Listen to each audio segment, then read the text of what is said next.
chose.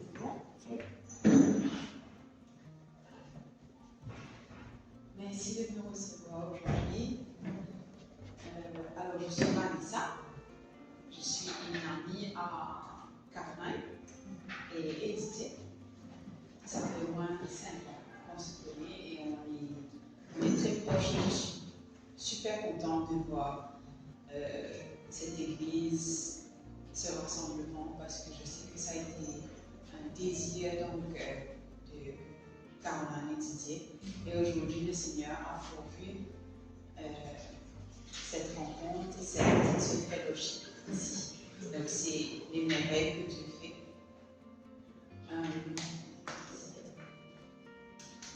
Alors, je vais prier un petit peu. Merci Saint-Esprit. Dieu Papa, merci pour le privilège de te connaître, le privilège de pouvoir parler de toi, de ton amour. Seigneur, je me souviens complètement de toi, que ta parole soit prêchée aujourd'hui, que ton amour soit révélé aujourd'hui, que chaque cœur qui est présent aujourd'hui puisse te rencontrer à nouveau.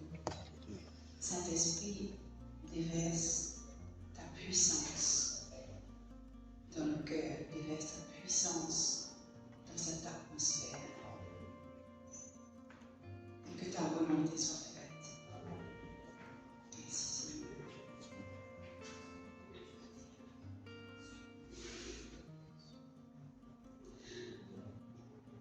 Alors aujourd'hui, j'aimerais partager un petit passage de la lettre de Jean. Je vais juste lire le premier chapitre, après je vais vous parler de ce que le Seigneur a mis sur mon cœur.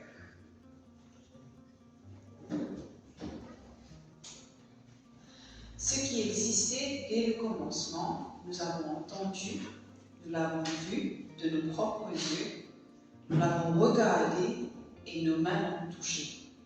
Il s'agissait de la parole qui donne la vie. Cette vie s'est manifestée et nous l'avons vue.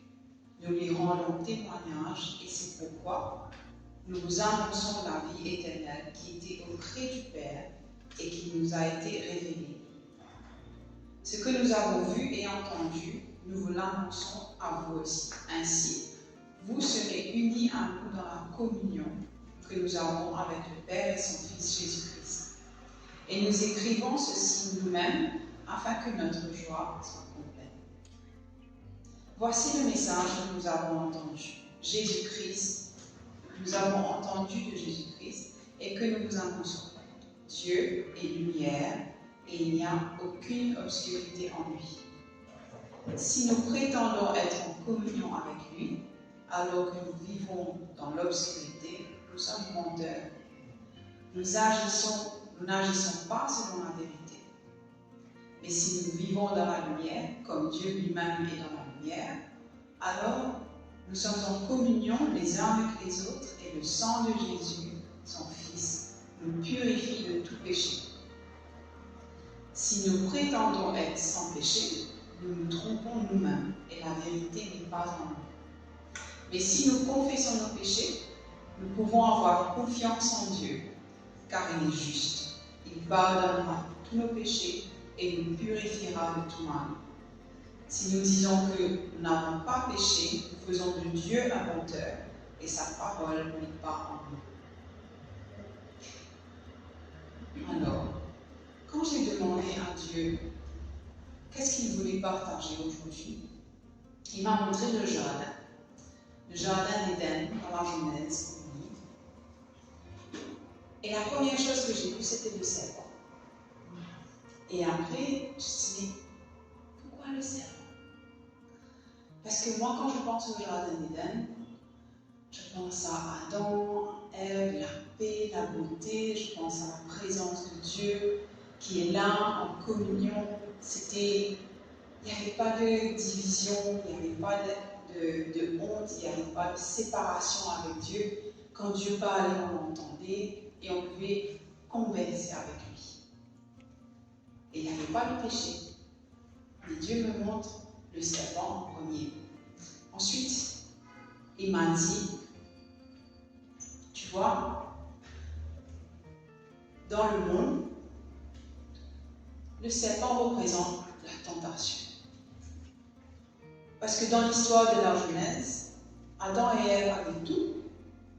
Dieu était avec eux.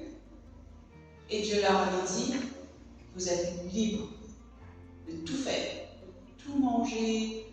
Mais une seule chose, je vous dis, je vous recommande, ne touchez pas à l'heure de la connaissance du bien et du mal, parce que vous allez mourir. Une seule chose, il a dit de ne pas faire.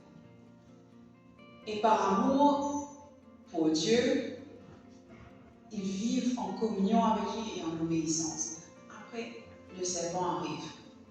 Le serpent dit, c'est vrai que Dieu a dit qu'on ne peut rien manger dans ce jardin. Déjà, c'est un gros mensonge.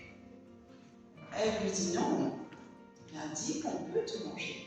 Donc, elle répète la vérité, la parole que Dieu a donnée. Elle corrige. Et le serpent prend la dent et il essaye de la manipuler en disant oui. Il remet en question la vérité, il remet en question la personnalité, la communion, la confiance, ce oneness que Adam et Ève avaient avec Dieu. C'était une communion inséparable, ça. Il vient remettre en question la chose la plus essentielle dans la vie d'Adam et Ève, c'est-à-dire leur communion avec Dieu. Et la confiance qu'ils pouvaient vraiment avoir en Dieu, parce que c'est le seul, déjà, qui est le créateur, et il veut tout ce qui est bon. Tout ce qu'il a créé, il a dit c'est bon. Quand il y avait quelque chose qui n'était pas bon, il a dit c'est pas bon, il faut faire bien. C'est pas bien que l'homme soit seul, alors nous allons faire un compagnon pour lui. Donc Dieu veut la bonté, il est bon et il veut le meilleur pour nous. Là, le serpent vient mettre ça en cause, les intentions et le caractère de Dieu. Et il dit, mais non, en fait, il ne veut pas que tu deviennes comme lui. Il ne veut pas que vous soyez puissants. Mais en fait, si vous mangez ce fruit, vous allez devenir comme Dieu. Et ça veut dire quoi comme Dieu, finalement? Parce que je viens de dire, Dieu est créateur, Dieu est bon, Dieu est fidèle, Dieu est paix, Dieu est de l'amour, il aime la communion, il aime la relation, il aime la conversation. Adam et Ève étaient tout ça, déjà. Adam et Ève avaient reçu tout dans le jardin, toute la création leur appartenait. Tout était déjà soumis à Adam et Ève. Pourquoi est-ce que le serpent dit vous allez devenir comme Dieu? Il a réussi à faire croire à Adam et Ève qu'il leur manquait quelque chose. C'était faux. Et donc, le geste de prendre ce fruit-là, c'était comme si il me manque quelque chose, mais si je fais ça, j'aurai tout ce que je veux. Alors que Dieu s'est présenté comme le seul qui peut pourvoir tous leurs besoins. Mais ils ont été cherchés ailleurs. Quelque chose dans la création, au lieu d'aller chercher au Créateur. Maintenant, quand se passe le péché, effectivement, leurs yeux se sont ouverts. Quand Dieu a dit vous allez mourir, je crois que ce qu'il voulait dire, c'est pas que leur corps et leur vie, leur existence va mourir, mais c'est l'essentiel de leur vie, c'est la pureté et la sainteté. Et quand ils ont mangé de ce fruit, les yeux se sont ouverts et ils ont vu qu'ils étaient sans vêtements. Moi, je crois que ça veut dire qu'ils ont vu qu'ils étaient pauvres. Parce qu'ils ont goûté à quelque chose sans Dieu. Sans Dieu, ils n'ont rien en fait. Et là, ils ont pris conscience qu'ils n'ont rien. Ils ne savaient pas. Parce qu'ils pensaient qu'ils n'avaient jamais vu la différence. Et soudainement, ils voient la différence de leur vie sans Dieu. Et quand Dieu vient pour communier en fellowship, partager un moment avec Adam et Ève sont dans la peur, ils ressentent la honte, ils ont envie de se cacher. c'est le genre de sentiment que tout le monde peut ressentir. Quand on fait quelque chose, on sait au fond de nous, on a envie de vivre ça, mais on fait ça. On fait quelque chose qui n'est pas vraiment en accord avec nos valeurs, ce qu'on a envie d'achievement dans la vie. On pêche, on fait des erreurs. Et la première chose dans ce monde, quand on fait des erreurs, le premier sentiment qui vient, c'est la culpabilité, la honte, parce que personne n'a mal à dire à tout le monde qu'est-ce qu'il a fait de mal. On préfère cacher. Parce que qu'est-ce que les autres vont penser? Ils vont croire qu'on est mal, on est mauvais. Alors qu'en général, 80% du temps, je suis correct. Les gens m'aiment bien.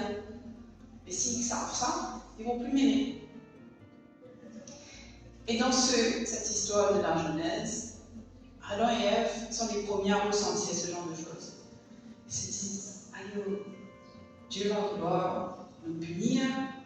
Pas connaître qu'est-ce qu'ils ont pensé, mais ils ont voulu se cacher tout de suite. Dieu les appelle, il a dit, pourquoi je te cacher? Ils ont dit, mais on est tout nus, on a honte. Et là, il a dit, qu'est-ce qu'il nous a dit que c'était tout nu? Bien sûr, Dieu connaît tout, mais il fait la conversation pour que Adam et Ève puissent réfléchir un petit peu. Et vous savez, Adam et Ève, ils sont sortis de la cachette avec des feuilles. Ils se sont cachés derrière des petites feuilles pour faire des vêtements. Ils ont été cherchés dans la création. Ils ont essayé de fabriquer eux-mêmes, imaginez-là. Ok? Quelque chose qui va se gâter comme nous, qui ne va jamais tenir. Mais pour eux, c'était correct. Ils étaient couverts, ils étaient protégés, they look good. Et ils se présentent devant Dieu. Et vous voyez pourquoi je vous raconte ça? C'est parce que quand on fait des erreurs, dans le monde où le serpent vit, les façons du serpent sont totalement opposées aux façons de Dieu. On a pris la communion ce matin. On dit merci Jésus, merci Jésus. Pourquoi? Parce que Dieu a dit, il nous pardonne. Non seulement il nous pardonne, il nous donne la force de pouvoir agir et vivre en accord avec ses façons, avec l'amour, la fidélité, avec la sainteté. Pour l'homme, dans ce monde, dans la présence du serpent, avec le péché, c'est impossible. C'est pourquoi dans ce passage que j'ai lu, il m'a dit, si celui qui dit qu'il n'a pas péché fait des yeux un menteur. Parce que tout le monde va faire des erreurs. Tout le monde, bien sûr, va faire des erreurs. Et Dieu est conscient de ça. Il est très conscient que on est dans une situation, dans une vie. Il attend, il nous dit, soyez parfaits comme moi. Il nous met des standards qui sont très élevés pour être saint. On ne peut pas pécher. Mais Jésus est celui qui a pourvu la sainteté. Qu'est-ce qu'il dit? J'ai dit ici, Dieu est lumière et en lui, il n'y a pas de ténèbres. Vous savez, la honte égale l'obscurité, quelque chose qui est caché. Quand on a honte, on cache. Adam et Ève ont caché. Quand Dieu est venu les voir, il les a invités à la lumière, il les a invités à confesser, il les a invités à exposer leur pauvreté. Parce que Dieu n'a pas peur de la pauvreté. Il est là pour nous rhabiller, nous restaurer. Vous savez qu'est-ce qui s'est passé après ça?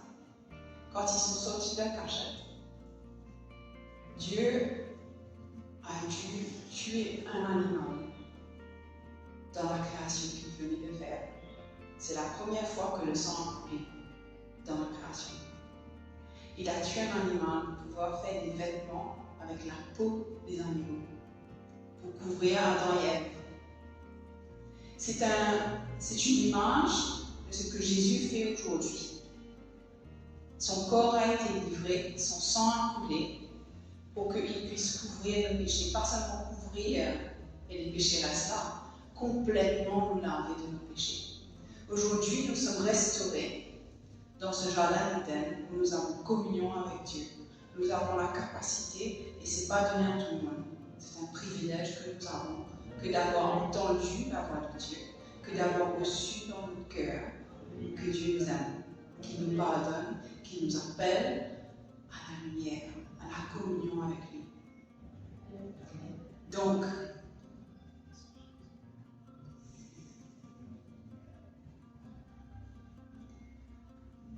je veux honorer le sang de Jésus. Je veux honorer l'évangile de Dieu, qui est l'évangile de la paix. Pourquoi je raconte tout ça? C'est parce que Dieu a mis dans mon cœur depuis bien longtemps que si on n'est pas honnête, on va trébucher bien plus vite. Il faut être honnête avec soi, il faut être honnête avec Dieu et avec les gens. Dans 1 Jean 1, je vais trouver ça. Si nous vivons dans la lumière, comme Dieu lui-même est dans la lumière, alors nous sommes en communion les uns avec les autres. Et le sang de Jésus, son Fils, nous purifie de tout péché.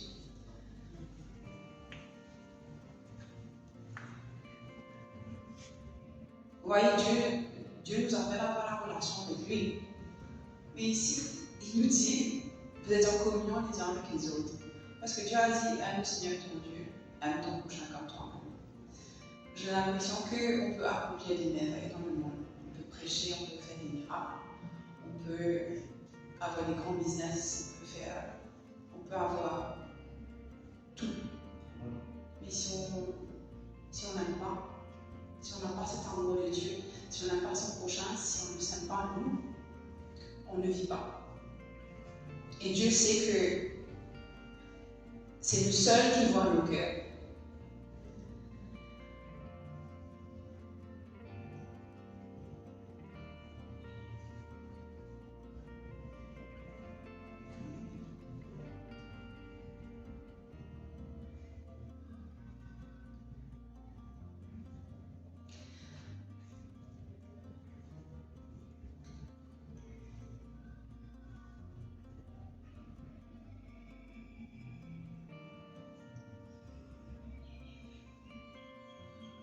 Vous savez, je sens que c'est quelque chose que je partage et je sens que vous savez tout ça. Et je pense que Dieu nous invite à recevoir pleinement de lui aujourd'hui. J'ai quelqu'un qui m'a confessé il y a quelque temps. C'est quelqu'un de très proche de moi. Il ne connaît pas Jésus. Il m'a appelé pour me dire qu'il a fait quelque chose de terrible. Je ne peux même pas vous dire ce que c'est. Légalement, c'est punishable. Et lui-même m'a dit, je ne sais pas comment j'ai fait ça. Jamais j'aurais cru, j'aurais pu faire quelque chose comme ça. Je t'appelle pour te demander pardon. C'est pas moi qui l'a fait ça. Mais moi, je suis proche de lui. Et il sait que je l'aime. Il sait que je pense du bien de lui. Dre m'appelle pour confesser parce qu'il a appelé tous ses amis, ses parents, tous ses amis l'ont rejeté. Parce que tout le monde a dit, c'est pas bon ce que tu as fait. On lui a tourné le dos. C'est vrai, c'est pas bon ce qu'il a fait. Et il s'attend à ce que tout le monde lui tourne le dos. Il est tout seul. Et je lui ai dit, ok. Franchement, j'étais triste. Comment ce garçon-là a pu arriver à ça? Mais moi, je sais qu'il a pas Jésus. Je sais qu'il a besoin de Dieu. Son cœur est brisé. Sa vie. Et vous savez, Dieu me donne la grâce. Je lui lui parle, de temps en temps, je lui dis comment l'amour. Je lui parle de tout ça sans lui parler parce qu'il ne connaît pas encore Jésus. Mais moi, j'ai reçu tout ça. Tout le monde ici a déjà fait des erreurs. Des choses qu'on n'aurait pas aimé savoir, pas aimé dire aux autres. Moi, pas. Mais j'ai reçu la miséricorde de Dieu. Je me suis sentie petite comme ça parce que je savais que je ne méritais pas du tout son pardon. J'aurais tellement aimé pouvoir communiquer ça à cette personne-là, cette personne proche de moi. Mais lui, tous les matins se réveille. Il a la culpabilité, il a la honte, il a la tristesse. Là où il va, il cherche dans le regard des gens sa valeur. Et il n'a pas de valeur parce que ce qu'il a fait est impardonnable. Mais vous voyez, avec le Christ voit notre cœur. Il sait qui nous sommes, c'est lui qui nous a fait. C'est lui qui nous a appelés. Il a un plan pour chacun de nous ici. Il a un plan pour nous bénir, pour nous donner la vie en abondance. La vie qui vient là. Que la vie soit facile, que la vie soit difficile, on a la vie en abondance, on a la joie, on a la paix. On dort tranquille, parce que Dieu est avec nous. Ce n'est pas donné à tout le monde. Donc je vous encourage aujourd'hui à ouvrir votre cœur. Moi je veux prier. Moi je veux que le Saint-Esprit vienne et qu'il touche notre cœur. Parce que quand on prie, Dieu voit tout. Il ne peut pas cacher, il ne peut pas faire semblant. Donc venez tout nu devant Dieu. Là maintenant, exposez vos faiblesses, exposez vos désirs, vos déceptions, exposez vos incompréhensions. Ne prenez pas pour acquis. C'est Dieu qui a dit c'est comme ça. S'il y a quelque chose ici, il faut dire à Dieu. C'est ça, être honnête avec soi. Et Dieu donne aussi des gens dans notre vie avec qui on peut être ouvert. Il faut confesser, il faut partager le fardeau. Saint-Esprit, je te remercie pour ta parole. Esprit de Dieu, merci d'ouvrir nos cœurs. Merci pour ton onction ici, ce matin. Merci, pain de vie, Jésus-Christ. Merci pour ton pain de vie et ta puissance manifestée pour de moi. Ta puissance manifestée sur chacun de nous. Glorifie ton nom, Seigneur. Amen. Seigneur, la rencontre, chacun personnellement avec toi. Viens sonder nos cœurs, Psaume 139. Sonde mon cœur, Seigneur, et connais tout de moi. Révèle-moi les choses qui ne vont pas dans ton sens. Et amène-moi sur tes voies. Amène-moi à te suivre. Amène-moi en communion avec toi. Manifeste ta gloire, manifeste ta sainteté sur ton peuple, Seigneur. Pour que tous ceux qui sont là, quand ils sont dehors dans la rue, quand ils sont dans leur intimité, quand ils sont au milieu des autres, qu'ils soient réellement la lumière, parce que Dieu est lumière, en lui il n'y a aucune obscurité. Merci de raviver la flamme, merci d'apporter une onction et un feu ardent sur chacun de nous ici.